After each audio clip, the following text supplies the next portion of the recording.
What's up, everybody? Welcome to today's episode of the Comeback Couples Podcast. I'm your host, Mark Jennison with Kendra Jennison. You know, I think we've done enough of these things now that we should probably get that, Ryan, where it just like it says for us, we just go right into the call with some cool music. If you could pick any type of music to come out, what would it be? Awesome. What's your like walkout music?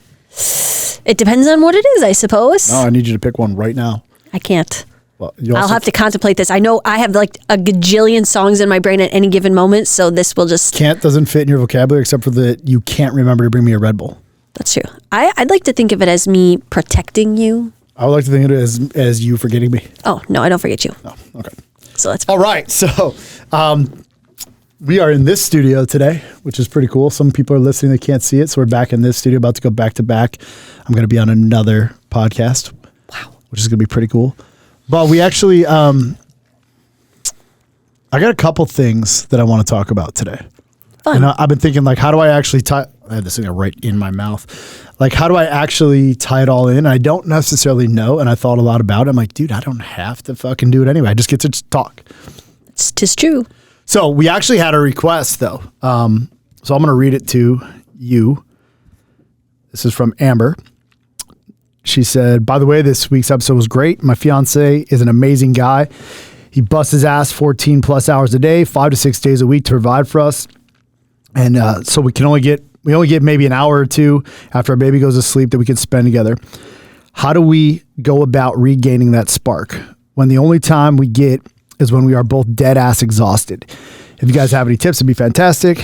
Not expecting a message back, but if it's a topic you guys could cover, sometimes that'd be great. Thank you for being you. You guys are a blessing. And then I said, well, we're going to film in 3.5 hours. So you know what? We'll fucking do it anyways. However, I'm going to take that time right there. We're going to answer a question. But due to the fact we have quite a bit of engagement coming in on these things, this is the part, like we're not spending any money on this thing.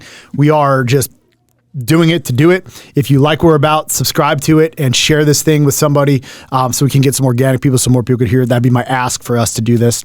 This is free. We don't charge anything for it. So if you like what it is, share it. Give it to your mom, your dad, your brother, your sister, your aunt, uncle's cousin, hairdresser, dog. I don't care. Share it. Perfect. You like that? How's that call to action? Cool. I know Ryan's smiling over there because it's all his hard work. He puts it out all day. He's like, man, I want to get it out. So let's just talk about the spark. I mean, you live with Mark the Spark, so. Mark the Spark, indeed. So I really think this is a very valuable topic because tons of people want to know that, right? Tons of people want to know how to ignite a spark, especially if you are a mom with a baby, your husband works long hours, maybe you work long hours. It is a very real thing for both you and your husband to come home at the end of the day, be so exhausted, and you're just like, I'm so sorry, I love you, but I want to go to bed, right? How real is that for us a lot of times? I think talking about this, right?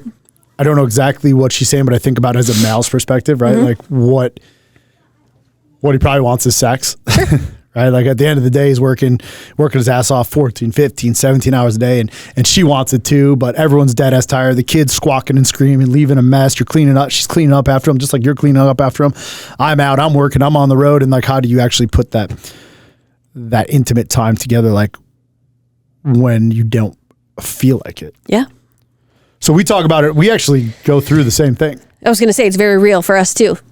You know, we don't have newborn baby or kid, you know. I sometimes think a newborn's easier than having to run these fucking kids all over the place. Yeah, I said, but like that newborn just sits there, or these little kids just sit there, right? Like, but our kids, we definitely, you know, we don't have nannies, we don't have any of that. We do everything by our choice. It's a very intentional thing for both of us. I like to be there for my kids. It drives me nuts. I mean, I don't even know how we make it work half the time, but we have just chosen. It's important to us that we are the ones that are constantly there for our kids, and all three of our kids can be at 3 different sports at 3 different given times, you know, and thank God for my sister and some of our other friends and family that can help us. Kurt, right? Like he helps out. Exactly. My brother, your sister. Yep. Because we truly couldn't do it without them. But at the end of the day, you know, we get home, the kids get home from their sports, we all sit down and eat dinner. Then after dinner, it's like, okay, the kids get 30 minutes to run around, hang out, finish homework. They're getting ready for bed. And by the time you and you're still working in between all of this and driving and doing all these things. And by the time we get our heads down at night, I'm ready to chill. I'm ready to read. You're ready to read. We're ready to like decompress, ask about each other's day. And then before you know it, sometimes I look over and you're already sleeping. Sure. You know, it's a very real thing for a lot of people. My favorite thing though, I guess for something that keeps our spark up and alive and keeps things exciting is we do very intentionally during the day make massive efforts to let each other know how much we love each other, how sexy we think we are, how much fun that I'm thinking about you. You know, I get messages, I get a video from you every single morning, sometimes two. Today I got two. I get, you know, dry erase board mirror on my mirror every single morning, a message from you.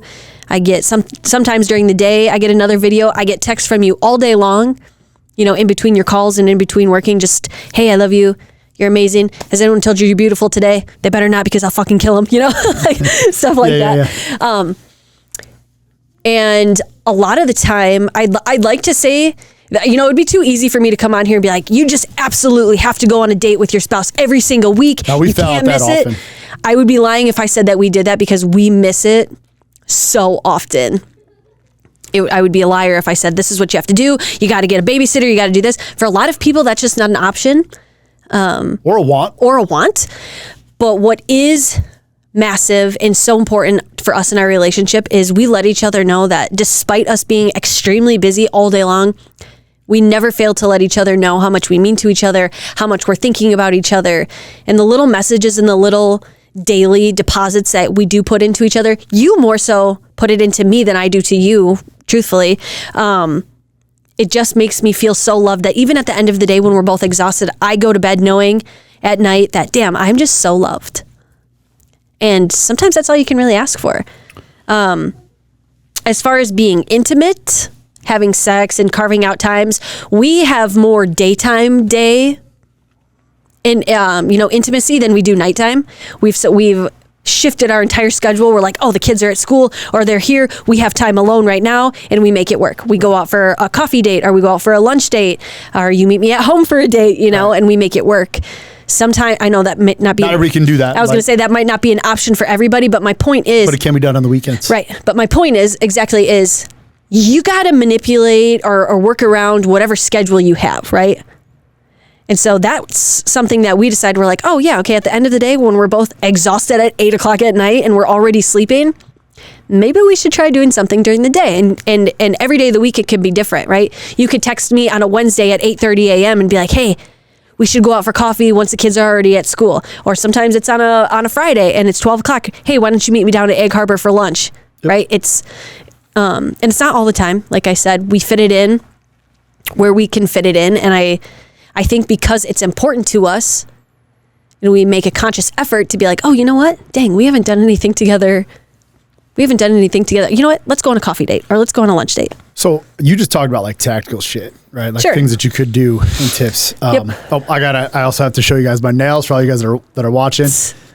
Got my nails painted pink and blue from Bailey. That was a spa day. So that was a little intermission break for that. But listen, I'm the fucking man. Mm-hmm. Straight up. I'm the man of the house. Yep. I work a shitload, just like him, right? 14, 15, 17, just like 8. So many guys. Just like probably every single person that listens to what I say or listens to who we are and what we're about. And I've got many different ways. I'm gonna go on some rants here, right? Like, the biggest tip I can give for the male and how I believe it's reciprocated back inside of our relationship is that you clearly need to know and remember what the fuck you're doing the work for. Sure. Okay. My life, I'm willing to put in the sacrifices of the time, of sacrifices of the money, the sacrifices of the energy, the missed, even though I make a lot of shit work, right? Sometimes I'm not present in everything we're doing because my phone's ringing. I've got clients over here. Phoenix is at this basketball camp. You need 5 minutes from here. It's fucking difficult. Right. You could be literally doing 15 things at once. I literally do that. Yeah. And it is very, very difficult. But I'm just gonna go off on things for a couple minutes. I didn't set out to have an average life. Nope. I set out to be fucking extraordinary. I set out to make an impact on the world. I set out to build a relationship that was fucking built off of love, off of sex, off of power, to make a bunch of money, to make a deep impact, to have a fucking load of fun, right? So when I look at this and I get tired, which I do, right? There's nights like the other night you had to rub my back. I was in pain. My back's hurting. I've got some injuries, and you rub me. And next thing I'm sound asleep, right? The tip that I could give the male, right, the man in this relationship, is to remember why the fuck you're doing what you're doing, and the spark, I don't believe, needs to be there. Like, I'm not always fucking sparked, yet at the same time, like, especially as a dude, I'll be thinking about fucking you all the time, right? Like, it's just how I think. And I'd rather be thinking about you than, like, I don't watch pornography. I don't do any of that shit. That's just, I choose not to live that way. I choose to focus on you. I choose to focus on you. I choose to focus on you. I also know that I can collapse time because I'm gifted with the unique opportunity and ability to create and run my own schedule to give us the life that we want. Now, he may or not be able to do that. I don't know what he does for a living, but someone else does out there. But what I don't do is when I have those minutes, I don't fill it full of shit. Yep. I take that 30 minutes. I take that hour. I take that 25 minutes. I get in my truck and I leave. What stops so many motherfuckers from doing what they need to do is that the spark that they say that they want, they don't really want it. Yeah. Right? They don't really do what they say they want to do. It's easier to sit and to stay and drink or hang out with your buddies or watch football. I'm not saying you have to live life like me, but I'm intentional about everything we do. So I look back at what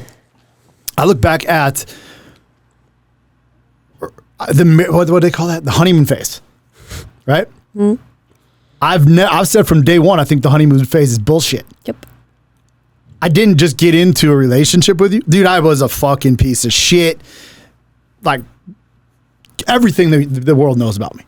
And I decided that I'm going to be somebody that is worth something to go out with. Like, in order for me to be somebody that's loved, I need to be somebody that's loved. Mm-hmm. I need to build something that is foundationally, fundamentally sound and secure and safe and alive and happy, right? So I need to build this fucking thing. So I never went into our relationship thinking there's going to be a honeymoon phase. Yep. From day one, I worked 18 hours a day. Yeah. Right? And here's what's interesting about it. I worked more then with less people, had less money, less things going on in my life, but I was working, yet I could still find time throughout the day to have sex with you. Yep. So the spark didn't go away. Yep. My fucking patterns, my consistency, my habits, my routines, setting out to do what I wanted to do to create the life that I want, I made sure that you are a priority. Always. And so I know it sounds, I know that was very clear right there. Right. But I know it sounds like a lot of work, but it's not. I don't believe that our relationship, I don't believe that the connection we have, I don't believe that the friendship we have. I mean, we went out for a walk last night. You know, I make you walk. I don't make you do shit, but you walk with me. You have to touch that black line, or I get mad at you if you don't. Like, I'm so OCD about, like, you are so these OCD. Rules and these things we have to do. Like, it has to be done a certain fucking way. And we're walking and we're talking, and, like, if you noticed last night, I didn't bring a phone. And for the first, like, we did 12 times together. I did 24, but we did 12 times together. And for, like, the first 3-4 times backing down the road, I didn't say a word. I just listened to you. Mm-hmm. I looked at you and I paid attention to what you were doing. You were telling me your story about your friends from the army, mm-hmm. right? And I made sure that I'm staying present. Spark is fucking bullshit. I like that. I like that outtake on it. And I have to agree now that you've said that. So, and I say that in the nicest way, like, I'm fucking in it for the long haul. Yep. I study business every day, mm-hmm. right? So I'm reading a book right now called Built to Last about people who build visionary companies like Walmart and things like that. And one of the common things I'm finding inside of it is that all of these guys had the commitment to the long, like Ford, right? The commitment to the long play. Mm-hmm. So as men, powerful men, the guys that I work with, the people that are attracted to me, like, we are trying to do the same shit in our own respective lanes. Mm-hmm. What happens though, and this is probably for every single man, is that you don't take that same effort into your life. You don't take that same effort into your wife. And then when you're not taking that effort into your wife, you start fucking dropping at home. And the very thing that I'm going to create, which is my business, which is the purpose, which is the power, which is the success that we're after, if I'm not paying attention to you, and I'm not, which I don't believe spark exists, but if I'm not building our relationship to last the time that we're going to spend together, whether that's 3 months, 3 years, 300 years in the next life or not, you're going to end up fucking somebody else.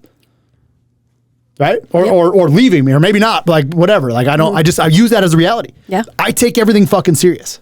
Yep. And I think about thinking about her life right now. I'm going to shift gears here, right? Today's the 29th, I think. 29th or 30th. 29th, 30th, I don't even fucking know. It's whatever. Of March. This month has been the most freeing, liberating month of my life. Yet, I went through 2.5 years of fucking hell.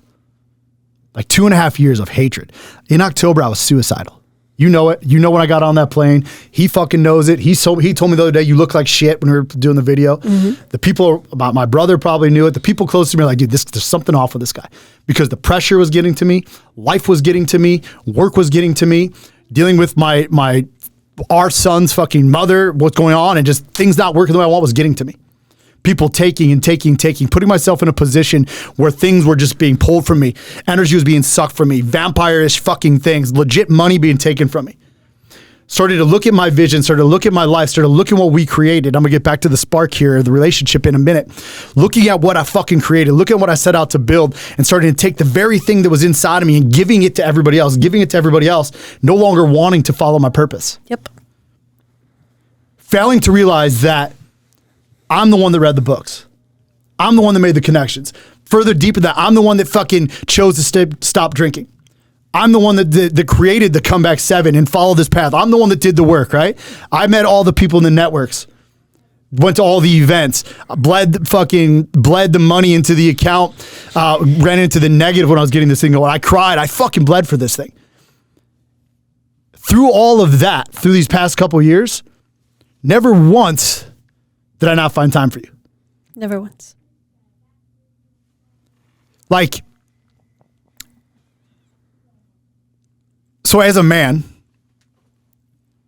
talking about this right now, when I think about the relationship, and I say this all the time, I'm really fucking good at getting dudes to stop drinking. Like, straight up. The best at what I do for the right type of men, and I've realized that. Like, I'm not just gloating. I'm not just bragging. We could turn this fucking computer around right now, and there's hundreds and hundreds of men who have literally shifted and transformed their life because the ideals, principles, and the discipline that I've created and the framework for them to follow, just laid it out for them. Mm-hmm. They're doing the work, but I'm the fucking best at what I do. And even though I do that, I'm even better at my relationship. So I share this today, right? And I know I kind of just went off on a tangent there, but I share this today because I fucking know what it's like. Here, we'll flip the side. We'll go to the ugly side. I know what it's like to be fucking alone. I know what it's like to feel unloved. I know what it's like to feel unwanted, right? Not even by another woman, just in life in general. Yep. Right? I know the things that I don't fucking want. Yeah. But I know what I want. And I know how I can have that. And I know what's going to be required for me to do that. And I know who's going to give that to me, which is you. Mm-hmm. So even further, as we sit back in the fucking beginning of this thing, it's commitment over everything. Isn't that what the fucking marriage is about?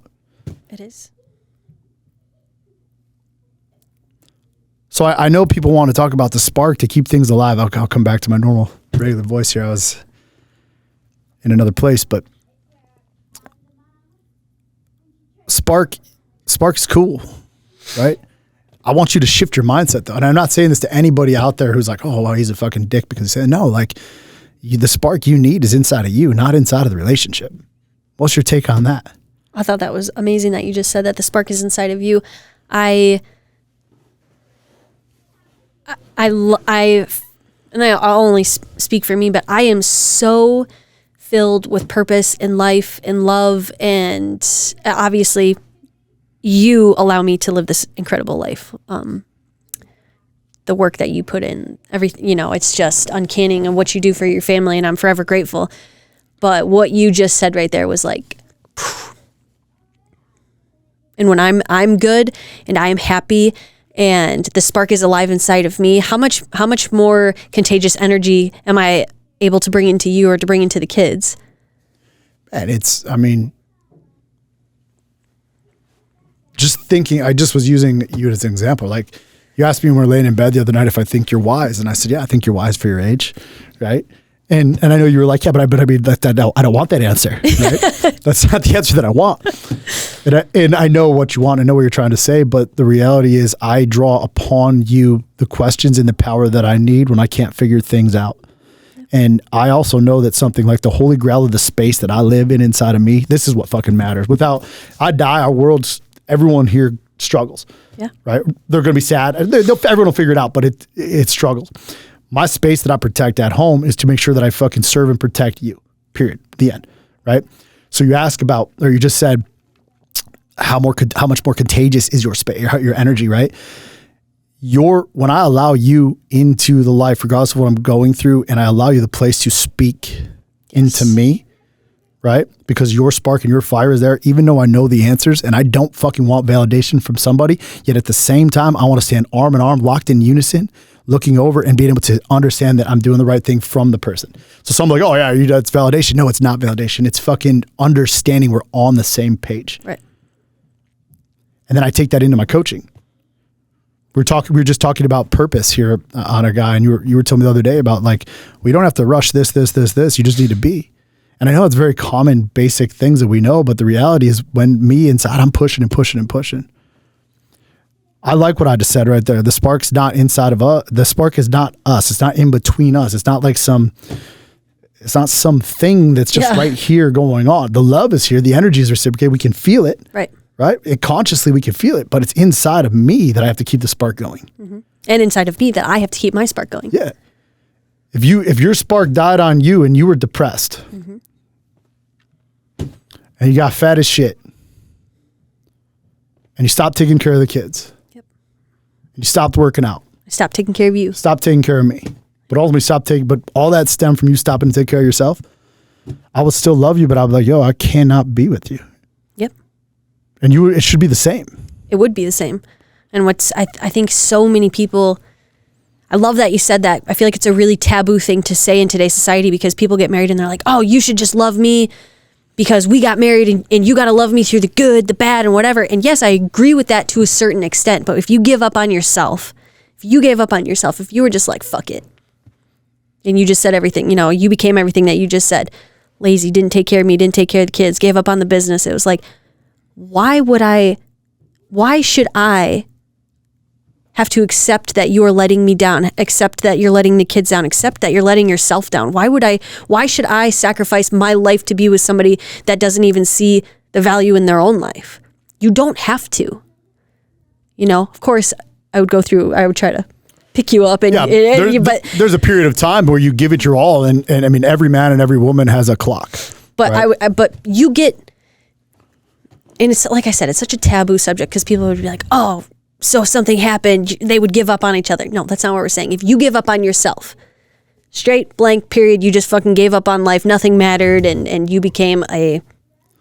But even inside of, like, fuck those pussies who say it's taboo, right? Like, even inside of being able to sit and have this conversation, this is a real conversation that people can't have. And the truth is, like, but at the same time, like, we've been through,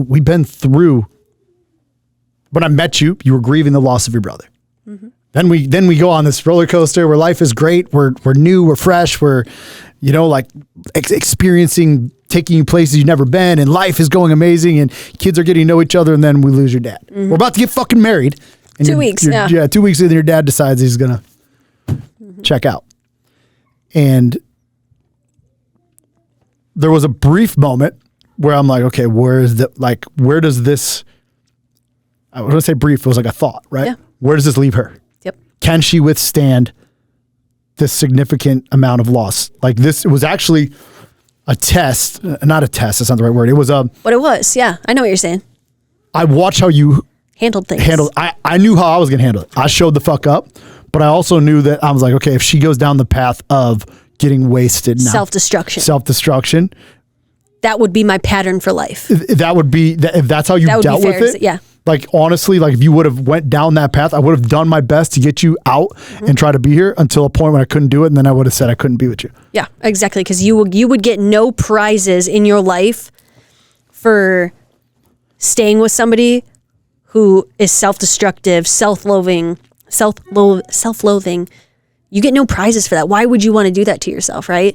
And you can still and then that's the thing, right? Like you can I would of course still love you. Of course, but you chose to rise to the occasion. And I did. You didn't put your spark out. I didn't.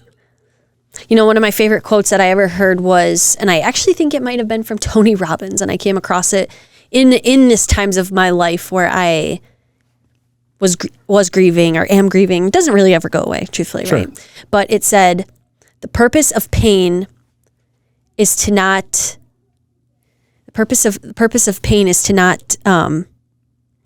dang it, now I can't even think of it. Anyways. That's why I never do quotes on air, because then if I fucking butcher them. Well, you can Google it. It's the purpose of pain is to not hurt you, rather to put you into action. Sure. So, you know, I read that and I was like, holy shit, he's right. Like, I'm not going to sit here and self-loathe and self-destruct myself and start drinking and doing all these crazy things. I'm going to spring myself into action. How much more love can I pour into my kids? How much more love can I pour into my husband, who is doing the exact same to me? How much better can I take care of my family, to let them know that, damn, my ticket could be punched any fucking second. And no way in my life am I ever going to allow my family or anybody to look back at me and be like, yeah, but she gave up. She gave up on us. No, they were like, damn. They can look right and they can be like, damn, my mom, my wife, you know, has been through so much shit and she is still the most happy, positive human fucking being I've ever met. I aspire to be like that.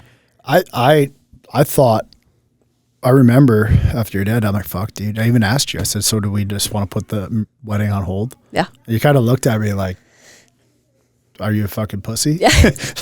like that, you know, you didn't say that, but like, I'm like, oh, cool. Now I guess it's still on, right? Mm-hmm. And I would say that we actually, I mean, there's no denying, like we got stronger from it. Oh my gosh, we got so much stronger from it. I think it, in both of us, in such a traumatic event, and it's kind of like a fucked up way, but it is the reality of life. You were able to see me through some of the worst moments of my life and see how I handled it, and you were there for me in some of the worst moments of my life. So it was like that reciprocated energy. I was just like, man, he's there for me, and you saw me thriving and handling like really heavy shit, and you're like so proud of me for it, and you're like, damn, I just love that. And it was just like this massive like energy shift of reciprocated love and vibration, and it was so good, you know, and I'm really proud that we had that for each other. Which goes back to, I mean, there's a lot that is said there, like the realness of our ability to communicate with one another is like things that people just would die for. Like, I know some of your friends, I see them posting our shit now, right? Yeah. Like, I hear it all the time. People just would love to be able to talk the way that we talk to one another. But here is actually the truth. Nothing's stopping them from talking except for them. Yeah. Right? I just say what's on my mind, and you say what's on your mind, and we're like, okay, cool. Then we figure it out. Yeah. Right? Yeah. And then luckily for us, it doesn't clash, or I don't even think it ever clashes. I just think that there's just all the way back to the spark, all the way back to the relationship, all the way back to like, I know what I wanted to build. And like, I chose commitment to you. Yep. And because, and I chose that also for both of us. And obviously you being the man of the family, and like you kind of said before, you waste no time and you put so many deposits into it. And so I want to do that right back to you. So yeah, I love that we at the beginning kind of gave some like our life advice and things that you can do or things that we do, but you're so right when you had said the spark is within you. Yeah. I mean, I could go from tactical stuff, you know, sure, like things that we do is I make the time. Yes, I'm the boss, but I hate the word boss, but I'm the leader of this thing. You're the king. I can make time in the middle of the day for 10 minutes, 20 minutes, 30 minutes, whether it's to have a cup of coffee or to go to home and have sex with you. Like, I'm able to do that. Yep. But that doesn't mean every person has 7 days in a week. There's certain days when you don't when you're not at work. I mean, there's other times when we can't do it because it's so busy and we want some time together. So we'll kick the kids outside. Yeah. Right? Like, get the fuck outside. We do. Right? Like, it is what it is. We make the time and we make sure that we keep it alive. But more often than not, like, what I think she's talking about is that spark. Yeah. Like, at least I take it as like a sexual compatibility spark, and having it done at night. Change your fucking routine. Yep.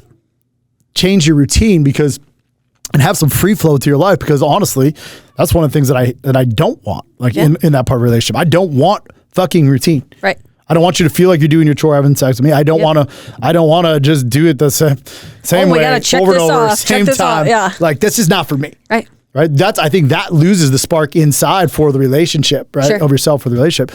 So if anything, I would actually flip your mindset and be like, okay, how do I actually make this fun? How do I play some games? How do we create more time? And that can be it too, right? It might, like it might not even actually be. Some people are like, oh, I need 30, 40 minutes to time to cuddle and talk, dude. Like maybe you might get 2 minutes, right? Right? Like, and honestly, 30 fucking seconds. I don't know. And honestly, this is just for, as you were saying that with, if you are a mom and you have a newborn baby and you're a husband and you have a newborn baby, or baby in general, because babies are exhausting, give yourself some grace too, right?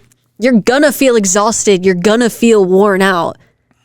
You're a new mom, you're a mom in general, like you handle a lot of shit. As a husband, give your wife some grace, and maybe she doesn't feel sexy, and maybe she doesn't feel like having sex with you, and maybe she wants the connection and she doesn't want, but she just is drained. Like I've been there as a mom, right? Like I mean, my kids are 13, 10, and gonna be 8, and I still have those moments, and they're not even newborn kids, but there's so many times where I just sit with you and I'm like, I just go for a walk, or I just want to laugh with you. I just want to do something fun. Like it doesn't always have to be the sexual, right? Well, that's because the relationship is more than just sex. Right. But I was just, yeah, you're right. And I think I wanted to add in, like, it can be more than that, because so much of our relationship is more than sex too. I mean, we love it, but having fun with you is by far just as important to me. And even in those moments in the evening when you are tired, or I am tired, we're both, or you're able to stay up later than me, like to read, and you found a routine that works for you, and I'm tired and I'll just go right to bed or whatever. But I don't just go right to bed. I'll fall asleep and I'll wake up and talk to you. Like I'm not scrolling and wasting all my time on the phone. Sometimes I go on my phone, sure, I'm checking stuff out, right? But like if it's 10 minutes and we're just exhausted, we're just talking. We're just talking. Like sometimes it's about just who knows what being, it's about. Yeah. Right? And not putting the pressure on myself to have to, that's actually another good one. Not putting the pressure on myself, like, oh fuck, I need to put attention to my wife. I need to put attention on her, right? And I give you grace for that. I know you bust your ass. And you know what? Me knowing that, if you just want to take those 15 minutes before you fall asleep to finish going over work numbers or reading your book, I'm not sitting over here nagging at you like, well, fucking pay me attention. One, because I'm filling my own cup during the day. I have like you said, I have my own spark. And then I appreciate everything that you fucking do. So I can look at you at the end of the day, give you a kiss, and be like, dang, like, thank you so much for working so hard for your family.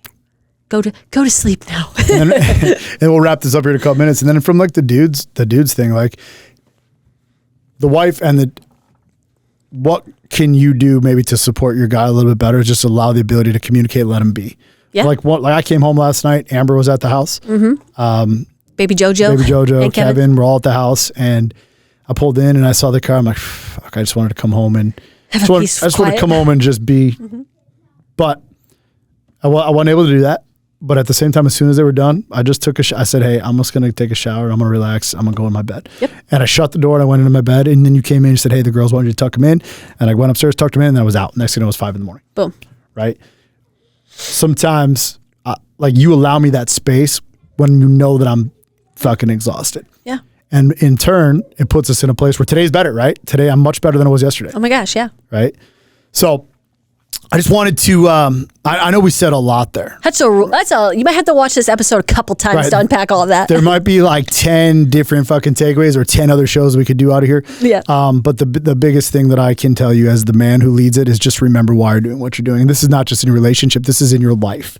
Like there's only three, in my opinion, 3 important questions that a man should have to ask. And a woman can ask, but a man that I deal with is, who are you? What do you want? Why do you want it? Like, who are you? What do you want? Why do you want it? And then you could ask yourself, who am I as a man and the husband? Who am I as a man in the relationship? The husband in the relationship? Who am I as a fucking father? Who am I as a son? Who am I as a brother? Who am I as a leader? Who am I as the king of the kingdom? Whatever it looks like, and get really clear on what you want. Communicate that with one another, and understand the spark's completely inside of you, which I think will ultimately put the relationship on fire. You will not take it for granted. You will be able to connect the way you want to connect, love the way you want to love, have sex the way you want to have sex, speak the way you want to speak, and be the way you want to be. So that's it for today's episode of the Comeback Couples Podcast. Remember, if you like what we're about, do me a favor, give this thing a subscribe and a share. We'll see you next week. Be cool.